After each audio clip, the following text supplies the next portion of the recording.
One day, a young man went to Buddha and seemed very upset. Buddha asked reason.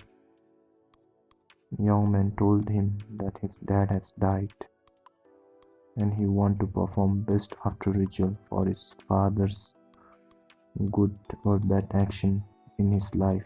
He wanted his father's soul to go to heaven. Buddha listened to man and said, "Go to market and buy 2 sand pots and also bring some water and stone to fill in the pot."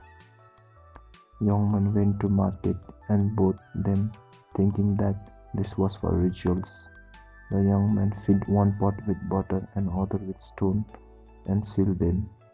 Buddha then told him to put them in nearby pond.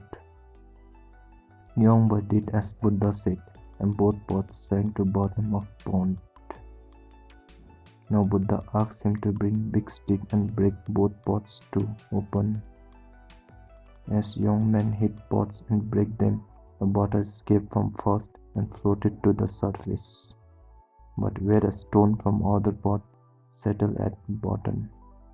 Buddha said, "I have done this much, now call your priest.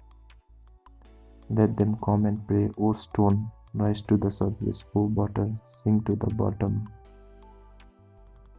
Young man replied, "Are you joking? This is against law of nature. Stone are heavier than water. They are bound to stay down, can't float. Whereas water is lighter than water. It is bound to float, cannot go down."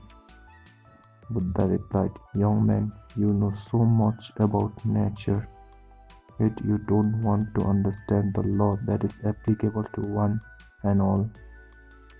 If your father kept performing action like stone, he was bound to go down. And if he kept performing action which are lighter than water, he is bound to go up and no one can push him down.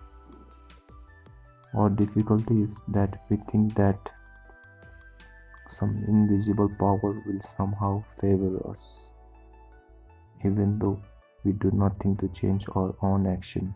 We should understand that this is eternal law of nature. We must do good if want something good happen to us."